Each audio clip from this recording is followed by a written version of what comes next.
good morning or good evening for some of you.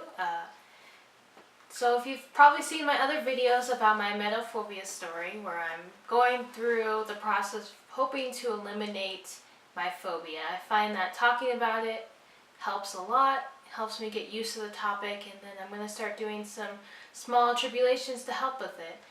But if you've seen my past ones, you probably know how I got my phobia. I got it when I was 4 years old from my sister doing it in the bed. But it didn't quite stop there, so that's when it was developed. But you have to remember, I was a small little kid then. I didn't even, when it hit me, I didn't suddenly feel like, oh, I have a phobia now. It just came. Here it is. No, my mind still needed time to process through this, and this is where school came in. So let's begin. So even though I got it when I was 4 years old, I still got sick when I was younger. I think maybe when I was 5 or 6. Don't really remember the details. I remember happening it, but didn't really trip me up or freak me out as much as it should. But once school started, that's when I started really noticing things. So second grade, I think his name was Josh. He got sick all over the floor, and I could feel the panic. Of course, I didn't know what was happening. I didn't know I was panicking, but I could feel it when I was that young. I just had to keep my attention on that. And thankfully, Josh's mom actually worked in the school, so she came up and picked him up immediately. I just wish she would have came earlier before he got sick all over the classroom. But yeah, that definitely freaked me out a little bit. I couldn't keep my attention off of it the rest of the day. And then in 3rd grade, oh man. So one of my good friends, Kristen, she sat next to me. We were in desks next to each other, and that day our substitute teacher was Mr. Douglas, who was the principal's husband, was watching us at the time. And I look over, and Kristen is gone. She had ran out the door, and I look over, and there is a stain on the floor with her sickness. And for me, I was really shy. Didn't really like approaching teachers, but I just raised my hand and I was like, Mr. Douglas, there's a problem. And he comes over and looks at it. And a sensible teacher would have probably just called the janitor, but what instead he told me was to go to the bathroom, get some paper towels, and just put paper towels over it. And at the time, in 3rd grade, I knew something was going on. I made this connection that every time this act happened, every time someone got sick, I felt super uncomfortable. So me, I was just like, are you kidding me? Like, and all this is internally, of course. I'm just freaking out. I'm like, oh my God. Like, of all the people in class, why did he have to ask me to do it? But of course, I was a good student, so I listened to him. So I got up, and I went to the handle of the door, the closed classroom door, and I turned it, and the handle was wet. Inside, I am just creeping out. I'm like, But I still listen to the teacher. I go to the bathroom. Thankfully, I don't see Kristen, or I think I do, but she's like leaving with a teacher. But I just pull some paper towels, run back in, wipe the handle before I open it, of course, and wipe the other side.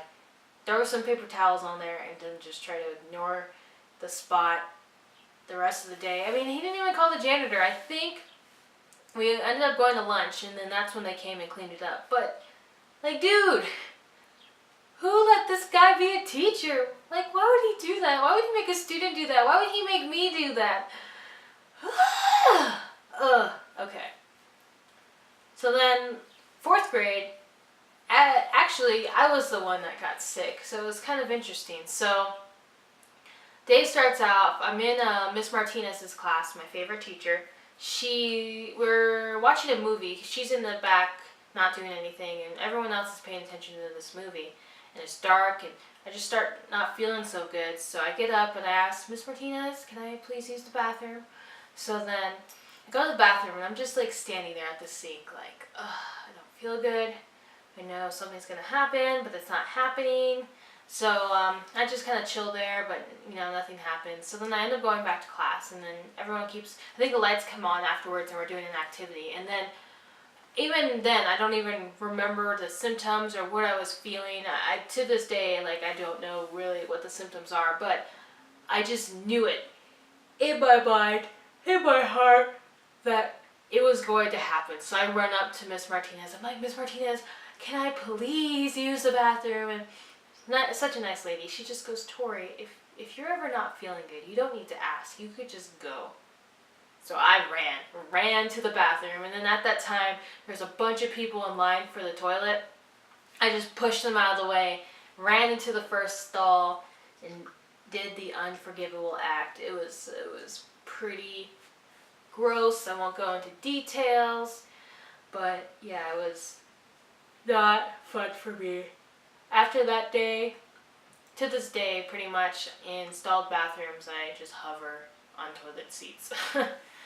But so yeah, and then idiot me, because I'm such a perfectionist and I love school, I want perfect attendance, I went back to class even though I just got sick. Like, dude, what's wrong with me? So I go back to class, I'm just taking a nap. And at this time, it's story time. So anyone who wants to come up and say a story gets to come up and say their story. So at the time, it was this guy, Jordan. He comes up, and I don't remember his story at all. I just remember him. And then as I'm sleeping there on the table, all I hear is, Victoria! Victoria! I wake up, I'm like, huh? So anytime someone tells a story, afterwards we get to pick the best listener, person who was listening the best during their story, and then that person they pick gets a candy jar, or jar of candy from the candy jar. So I don't know what the heck Jordan was paying attention to or what, but I was totally fast asleep during his entire story. I don't know why he thought I was a good listener. Maybe no one else was paying attention. But I got up from my slumber, grabbed a sucker from the candy jar, and went straight back to bed on my desk. So then the day goes on, and after school I have choir practice. Idiot me still is here, goes to choir practice, and we're all standing up on the auditorium and singing, and once again I just don't feel good, so I run to the bathroom and I sit on the toilet. I'm just sitting there, and then I turn around and do the get sick, and then I go back to choir in my spot. I'm still singing like disgusting, gross, go home girl. So then finally after choir I get to go home, and once I get home I do not feel good again. Like I go straight to the bathroom, and I hear my sister, God bless her, she's so nice and always was helping me with my phobia, but at the time she didn't even know what I had. She was just like, Torie, are you okay? And she starts opening up the door to the bathroom, and I'm like, God, like, dude, go away. Like, I never want to see anyone do this themselves, so I don't want you to see me do it. Like, go away. So I go up to the bathroom door, push it closed, and I'm like, go away, I'm fine. But I'm not fine. I go straight to the bathroom and get sick. And then I had to tell my family, so they took care of me afterwards, and then I got sick, I think, a few times later on that night, but other than that, I was okay, and surprisingly, I was pretty much okay with all of it. I mean, I wasn't feeling good, I didn't like it at all, but I dealt with it. So then, cue 5th grade. 5th grade is the epitome of my phobia. It probably changed everything in my life from this event. So, 5th grade, I had a friend, her name was Samantha, really good friend, we would hang out at lunch. But this time we were in computer lab, and everyone had their own computer. They were like playing games or doing activities or whatever. I had headphones on, so I couldn't hear anything. But I suddenly had the urge to look over, and then Samantha is in the middle of the room, and all she does is just hold her stomach and bend down, and then get sick all over the floor. It was just disgusting.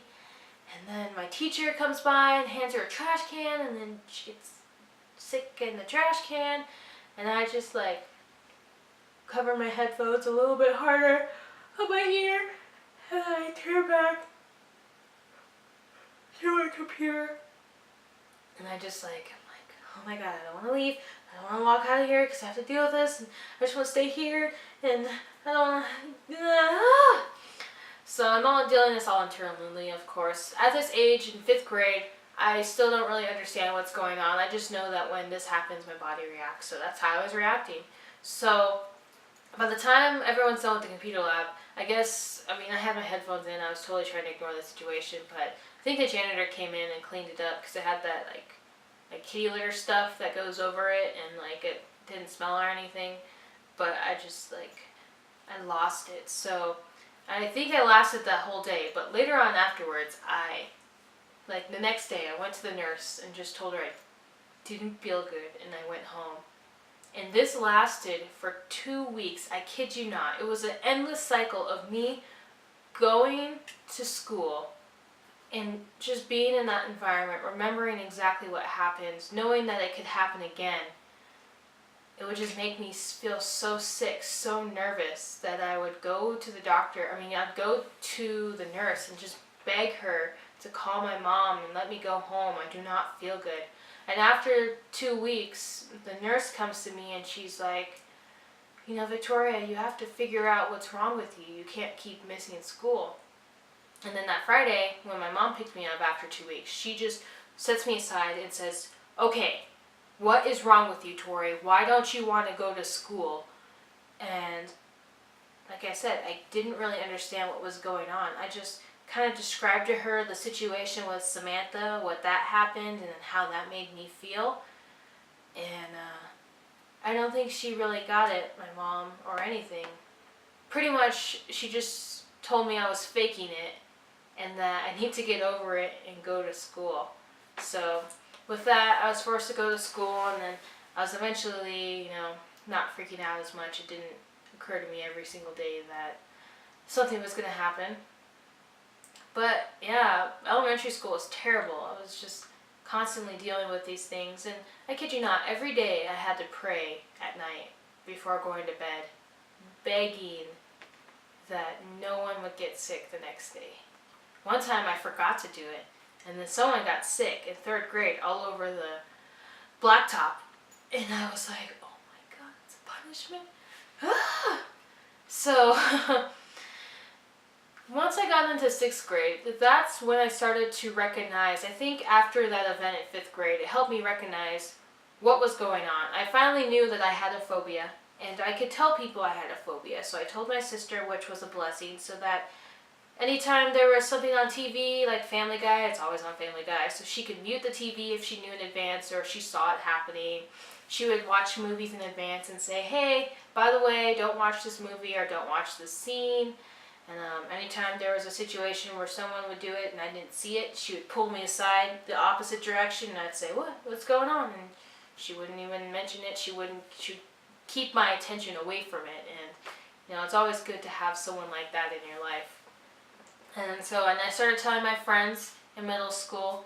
I didn't really have much to deal with in middle school. I did have my friend Heather get sick in 8th grade, where she got sick all day, but she never went home.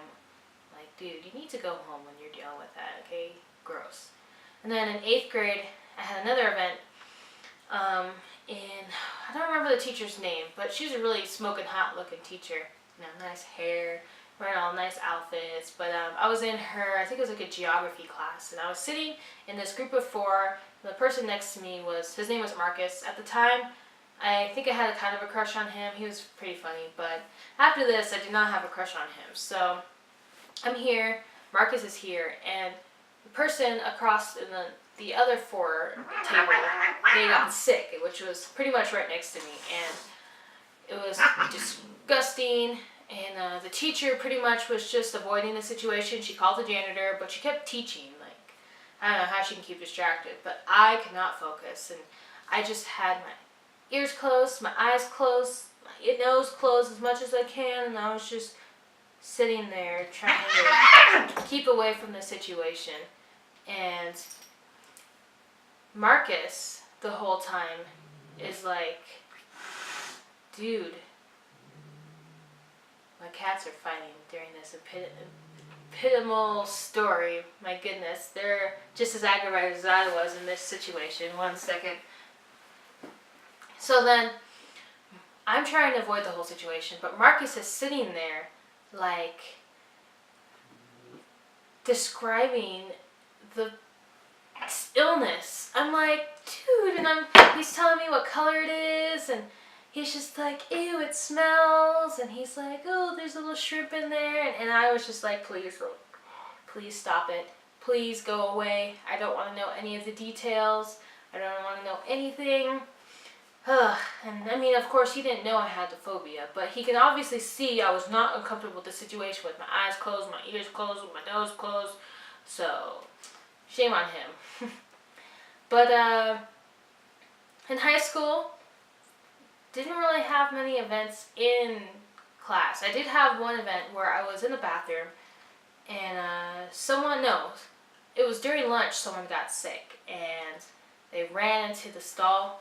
So I freaked out. Like, I was just like, oh, someone got sick, I can't handle it. So I went into the bathroom, kind of just to like freak out, and I called my sister, who's actually in class. She shouldn't have answered her phone, but she knows my phobia, so she was helping it out. And then right then and there, someone ran into the bathroom, and I could obviously see they were going to get sick too. And I was like, oh no, it's everywhere, I can't go anywhere. So then my sister tells me I can go up into her classroom, so I literally go to her class, even though I don't belong there.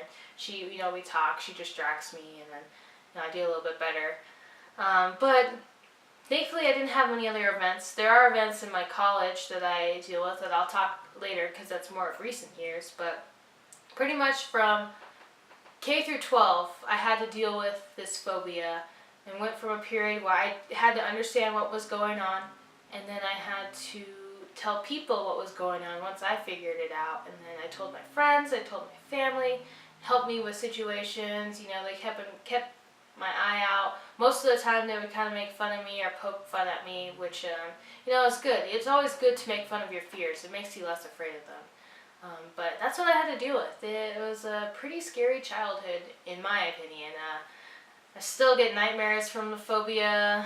I still think about these events pretty much all the time, so they still haunt me in my dreams. But I will say that it does get better from here. Up until high school, I was pretty much fearing this phobia every single day, every day of my life. Every night I had to pray. Every day at school, if something reminded me that had to be my only focus, I couldn't focus on anything else. I was terrified of going to school every single day. And going to every single different class, I'm like, it's a different opportunity for different situations. Someone else can get sick. Someone can get sick here and here and here and here. Now I'm at a better place in my life where I don't have to think about that constantly. So I'll go into the details of how I evolved from that, partly from my therapy, which is another video about what I learned from my therapist, my previous therapist. I hope to get a therapist eventually again.